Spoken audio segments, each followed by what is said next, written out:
Welcome back mga kaaldab. Ito na naman po ang inyong lingkod, si Mr. Destiny.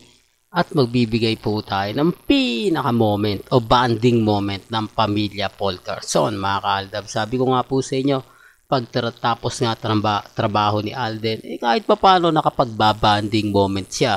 Nakapag-post po siya ng talagang mapapaisip po kayo. Di po ba? Gaya nga po ngayon, #1 trending po si Alden Richards, mismong pangalan niya, at ang 5 breakups in a romance. Ganyan po talaga kalupit ang Alden Richards. Sinasabi ko lang po ito para po sa kaalaman ng lahat, lalo na nga po sa mga taong dumadaan at bumibisita sa channel natin. Alam niyo naman po si Mr. Destiny, ano man po yun ang mga napapanood, napapakinggan ninyo, nakikita, talaga naman pong 101%, di po ba? Kaya nga po yung iba, nagsasabi lang ng ganito, nagsasabi lang ng ganon, para lang po may maibato sila, may mai-update po sila. Pero ang totoo, wala naman po talaga silang alam Di po ba? Kung ang pag-uusapan lang po, sina Mengay at si Alden Richards. Ganun tayo ka-updated, ganun tayo kalamang sa kanila. Kaya nga po tayo mismo ang nakakakuha ng mga impormasyong mainit-init at talagang pinag-uusapan po, di po ba? Yung pagpunta ni Alden na sobrang, hindi mo, alam niyo sa totoo lang po, may mga tao talagang, kumbaga, hindi kontento, no? Talagang gagawa at gagawa po sila ng mga issue para lang po kumbaga, may masabi lang. Hindi po ba? Ang sinisisi nila yung mga iba. Si Alden sobrang sipag. Masyadong OA na nga po raw. Alden Richards ka na nga po raw, bakit kailangan pang magbenta ng ticket? Matindi daw po yung pangangailangan? O talagang may mga bagay-bagay nga po na hindi na po natutuwa yung iba? Ako sa totoo lang po yung mga sinasabi ni Alden, sa mga pahayag ni Alden, kumbaga, alam nyo na, sabi ko nga dito sa channel ni Mr. Destiny, lahat ng mga kaganapan, lahat ng mga sinasabi patungkol po kina Alden at kay Maine, talaga mapapaisip po kayo. Di po ba? Pero pagdating sa akin, madali lang naman po tayong kumuha ng update Madali lang naman po tayong makahanap ng mga kaganapan. Lalo na po pag ang pinag-uusapan o ang topic sina Mengay at si Alden. Kaya nga po, ewan ko lang po yung iba. Di po ba? Pag sobrang update natin, gigil na sila. Kasi nauunahan po natin Nabibigyan natin ng ganap kung nasaan si Alden, kung nag-gym po ba siya. Di po ba? Hindi katulad ng mga iba dyan na talagang hirap na hirap kumuha ng mga kaganapan. Hirap na hirap po sila maghanap ng mga update na talaga mapapaisip din. Di po ba? Kaya nga po, sabi ko nga mga kaldab, chill lang tayo. Di po ba?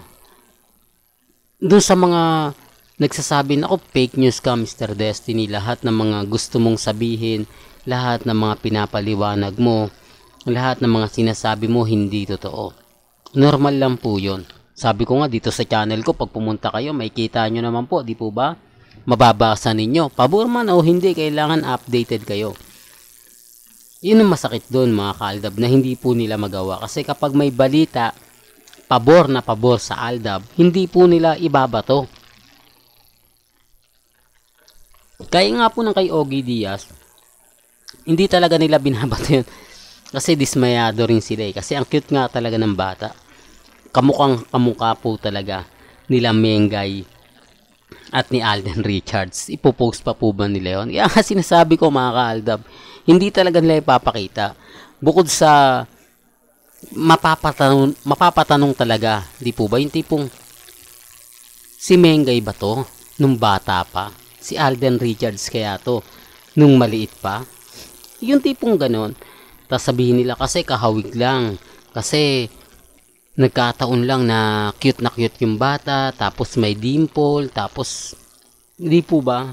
Alam niyo sa totoo lang po mga kaldab, mahirap talaga. Kasi kahit saan nyo hanapin, hindi nyo makikita yan sa mga komersyal.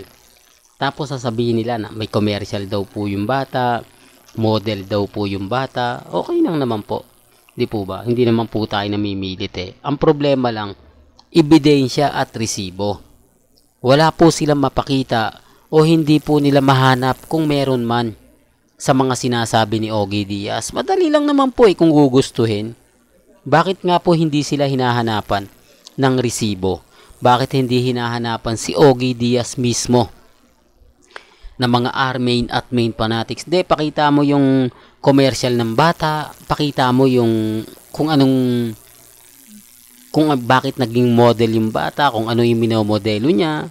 Ba't hindi po matanong o mapersa ng R-main at main fanatics si Ogie Diaz? Kasi wala po namang ipapakita.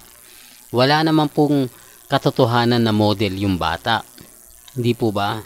Kaya nga sinasabi natin, yung kay April, pansin nyo, hindi po ba yung dati na dumaan? Tapos kay Angel, kay Risa, sino-sino nga po ba yung bata na nakikita nga po sa bahay nila Daddy Bay? Mga katanungang mapapaisip ka nung nagla-live si Mengay sa Eat Bulaga. May bumabanggit ng pangalan, may batang naglalaro sa tabi ni Mengay. Di po ba? Sinasabi ko lang po ito para po sa kaalaman ng lahat. Sinasabi ko lang po ito sa mga taong dumadaan at bumibisita sa channel natin. Ako, masaya po ako sa mga nakakalap nating impormasyon. Masaya po ako lalo na nga po ngayon sa tingin natin tayo yung panalo. Tayo yung kumbaga nangunguna. Di po ba pagdating po sa mga naglalabasan. Ganyan po ka-updated si Mr. Destiny. Taliwas po sa mga sinasabi ng iba. Kaya nga po ako, kita nyo ano man po yung nababasa natin, ano man po yung mga nakikita natin, napapanood natin, okay lang po yan. Relax lang. Di po ba? Yun lang naman po yung importante. Basta kung ano yung latest, kung ano po yung gusto nyo pong malaman, di po ba, sa social media, mamaya na po, remind ko lang po, sa Santa Tomas, sa Robinson Plaza, agahan nyo lang po, mas maaga, mas kumbaga mauuna po kayo at maaga nyong makikita yung pagdating ni Richard Paul Carson Jr. Well, hanggang dito na lang po yung updates natin mga ka-alda ba? Kaya kung gusto nyo pa po ng pinaka-latest at sariwang update, abay tumutok lang po kayo dito sa channel ni Mr. Destiny para updated po kayo sa mga latest at sa mga bagong video po na ilalabas po natin. Kaya kung bago ka lang sa channel na to at isa kang true-blooded Aldab Nation na nagmamahal po kila Mengay at Isoy, tama po ang channel na pinuntahan mo, kaya consider na po kitang bagong subscriber. At huwag mong kalimutang i-share ang mga video po natin sa mga mami, sa mga titas at sa mga senyor. Hanggang sa muli, salamat po sa panonood at pakikinig.